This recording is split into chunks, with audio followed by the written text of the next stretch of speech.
Hey guys, this is Growth Beast, co-founder of Growth Stories, the first on-chain marketing newsletter in the space, and welcome to yet another edition of our marketing minicast. Today we've got Alek, head of partnerships at EtherMail, which is one of probably the most well-known Web3 email services in the space. So if you're looking for anonymous and in crypto wall-to-wall communication, EtherMail has it all. We'll explore how it's more than just email. So Alek, welcome to the minicast. Super happy to be here. We've been talking about this for 2 months already.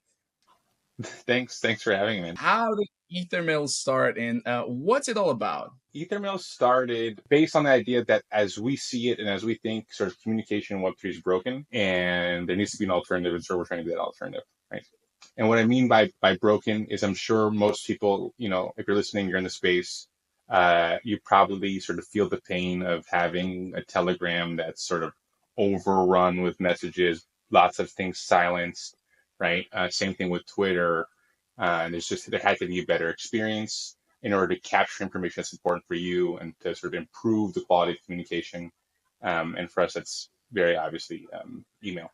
Why do you think email is still relevant, right? Everybody's using Telegram, but you're kind of right about the 400 plus messages unopened that I have on Telegram. Email is still relevant in crypto because it addresses pain points both on the user side and on the brand side, right? So if I'm a brand, I want to be able to control my image and I want to be able to control my comms. And but I also want to be sort of two-way. And this becomes, there's like an inverse correlation, let's say, between group size and chat quality. So a group chat of 10 people, let's say high signal, low noise, right? But then a group chat of, let's say, 500 people, 1,000 people, turns into when Moon, when Lambo, GM. Now, as a brand, right, you don't want a two-way comms channel to just, to be when Moon, when Lambo, especially when we're a space that's growing, right? So we want growth. Everyone wants growth. There's got to be a better way, right? Email fits the bill there. And then on the user side, you also don't want to lose track, right, of the projects you love on things like infinity feed scroll experiences, right, like a Telegram, a Twitter, a Discord, etc. You're bound to lose stuff. You don't want to lose stuff. On an inbox experience, right, you don't lose things. So this is sort of one way of looking at it. Another way of looking at it is for both these participants, brand and end user, the comms channel and the blockchain channel, right? The comms and the data channel are divorced. So I can't speak to your Telegram based on what you're doing on chain. Why? And which is something I should want to do because the point of blockchain is things being on chain for it to be data rich for me to then be able to leverage, right? So for email, or particularly EtherMail, allows for this because that data layer and that comms layer is married, it's merged. So now I, as a brand, can say, I want to speak to all of my people who have this NFT with this red eye attribute because whatever, right? And on the flip, and this now adds value to me. And on the flip side, as an end user, I own this red eyes because I went to all the meetups and whatever, and I earned the red eye upgrade or whatever. And I also want to be seen for sort of my piece and like my participation in space. What can companies leverage EtherMail for? So I'll take a step back before talking about the companies. I'll just speak to us generally and address like two principal products offerings that we have, right? So EtherMail, we do Web3 native email as we see it, which means instead of sending email to alek@gmail.com, you send an email to my 0x@ethermail.io, right? So my pre-existing wallet address, the one I always use regularly, that becomes my email address. And in this way, we do wallet-to-wallet email, right? You're sending an email to my wallet address. I'm opening it and receiving it via my wallet address, right? So we have over 2 million wallets that use us for their emailing needs. Sizable audience. But this is our B2C offering, right? We're talking B2B. Okay, but B2B, we have two principal offerings. One, it's an engagement tool for brands to better speak to their existing audience, and the other is an acquisition tool for brands to grow new users. All right. Let's say the engagement tool. If you're listening to this podcast, I imagine you're familiar with Mailchimp. So I'm just gonna say you can think of it like a Mailchimp enriched with Web3 data, which means it's a mass mailing tool where we have the automations, the templates, the segments, the lists, the sort of the API triggers, etc. But you can hook up your smart contract. And what this allows you to do, and again, we can send to Web2 and Web3 email addresses because we are in fact real email. So what this allows you to do is to say, I'm going to hook up my smart contract. I want to speak to my 1 million holders, and you can speak to them. Or you can say, I only want to speak to those holders who have this many of my token or this NFT attribute, or have done this on-chain activity, and lets you dial in that communication to make it really rich. Okay, so one is an engagement tool, which is to better speak to your community. The other is an acquisition tool to grow users. And the way this works is, of these 2 million wallets that we have, over 1 million have opted in to receive ads. So we let brands serve ads in the form of emails to these over 1 million eyeballs, crypto natives. It's not spam, again, because they've opted in. And the reason they've opted in, due in part, is because, let's call it, they get a rev share of that ad spend, right? So the ad spend gets converted to native token, and the end user, for opting in and participating with the ad, earns part of the token. To recap, you can grow your user base and you can better speak to your user base. Yeah, that's super clear. I didn't know about your B2B offering in depth. Say you're a company Yep. and looking to distribute news about your latest feature, and you want more users to test it out. How would you go about building a top-notch campaign? In a perfect world, this is how I advise our clients to run their campaigns, right?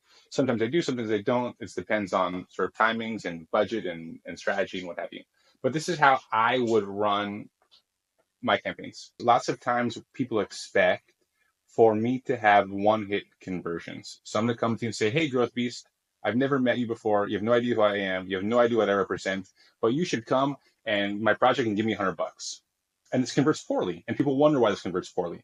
But you have no idea who the hell I am or what my project is, or why do you want to give me $100, right? So you need a funnel, right? Let's call it, you can call it a drip campaign, waterfall, whatever you want, right? Talking to new people costs a lot of money, whereas talking to people that you already know doesn't cost a lot of money because it's your own people. So what I always recommend people to do is say, hey, independent of what your goal is, I would run an ad campaign on EtherMail, right? So you can says target over 1 million people. You can speak to over 1 million people, but instead of trying to convert this 1 million people to whatever your ultimate end goal is, don't do that. Take them to your newsletter on EtherMail, right? So the conversion is going to be a very low friction conversion. Sign up. Don't give me money. Don't do whatever. Just click a sign up button. Once they sign up, right, and you have to give a carrot, obviously, right? I'm not going to go into the sort of the details, but say, sign up to my newsletter for this carrot. Great. Now they sign up to my newsletter.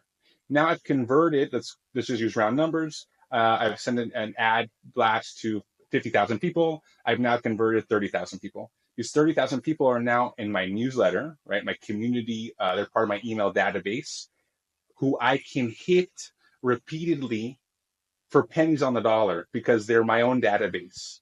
And now I can tell them, hey, this is my project. I'm so cool because of this, and you should like me because of that. And hey, these guys like me and they're cool, so you should like me more. Oh, and in my fourth and fifth message, you should convert and you should give me the $100 because now you know. And now this is going to convert because people now are educated, right? And this is what proves to be really successful. Kind of for this like path I've rolled out for you.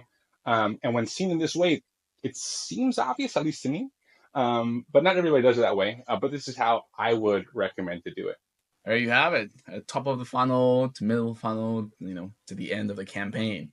Boom, boom, boom. And what what would you advise people not to do? Any don'ts that you'd say avoid at all costs? So it's kind of was baked into my previous answer, right? But what I wouldn't do is do sort of a one-hit campaign on EtherMail or anywhere else where the conversion's high friction, right? So, for example, hey, come fully KYC yourself for my project. Well, that's a high friction event. Or hey, come deposit $1,000 in my project. That's a high friction event, right? It's high intent. So I wouldn't do high friction, high intent events generally in a space, whether that's on EtherMail or anywhere else for your sort of marketing tips. How can EtherMail help capture non-natives? I think this is a pretty big issue in crypto overall? So we think we're primed for this, right? So I like this question. I think we're primed for this. So uh, let's say everyone understands email. I do, you do, my mom does, your grandfather does, right? Everyone understands email. So say email is a primitive everybody understands. If we want to grow the space, right, and if we want to capture non-natives, that means we have to talk to people who aren't crypto natives by definition, which means a wallet is going to be scary. Gas fees are going to be scary. What the hell are gas fees, etc. So what we've done is we have, let's say, a feature that's email as a wallet. So someone can come to EtherMail, and instead of using their wallet address to sort of to access their email account, they can use a social login, Facebook, Apple, Google, whatever. Now, let's say I log in, so I use my Google to create my EtherMail account. Now I'm inside of EtherMail, and what we've done is the wallet experience is delivered on an email UX, which means you sign transactions as if they're email confirmations, right?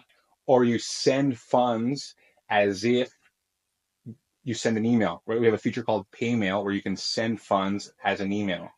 So now everything's been abstracted to email, which is a primitive everybody understands. But wait a second. So you're saying, Alek, okay, now I'm in EtherMail, I'm in email. This is my UX. I can interact with the blockchain this way. Okay, but what about these gas fees, right? I still gonna have to go on ramp. Great. So inside of EtherMail, we have these things called dapplets. They're third-party, let's say, widgets inside of EtherMail that live natively. Think like a Google Chrome extension. So we have on-ramping partners a la MoonPay, right? So you can go in and with your credit card on-ramp funds. But because you're side of EtherMail and this is happening natively, where you're going to sign those transactions and where all that's going to happen is still in your email. So now you're using a credit card to on-ramp funds to your email. Credit cards are primitive, you understand. Emails are primitive, you understand. So now you are, fully armed with gas fees and a wallet to go interact with the Web3 world. And in no moment did you have any idea, let's say, you were interacting with what tend to be complicated tech stacks. I think this is probably the easiest onboarding technique I've seen, or I've heard of in the last 3 years I've been in the space for. Yeah, and I'll just one more detail which I think is super cool. So when you sign a transaction, normally, like now on the wallets, they're trying to make it less and less so. But when you're trying to sign a transaction on a wallet, it's not quote unquote human readable, right? So I know I'm signing this transaction because I can look at this whatever and understand sort of what's happening. When you sign a transaction on EtherMail, we convert the message into human readability, right? So it's like, you're buying this NFT with the image of the NFT from the logo of this partner. Is what you want to do. And again, super abstracted, super abstracted, super abstracted. This is a mini cast, right? So it's sweet and short, and I wanted to dive in as much as possible into what EtherMail does, how companies can grow, how individuals can leverage to grow, and what it really means to have anonymous and encrypted wall-to-wall communication. So Alek, thanks again for being here. We've been planning this for a while. I'm super excited to roll it out. And guys, this is Mintable. Subscribe to our newsletter as well. We might actually try to migrate it to EtherMail and see how that works. So stay tuned. Go ahead. We're on Pods Live. This is the best way to support us. Thank you, everyone. Thank you.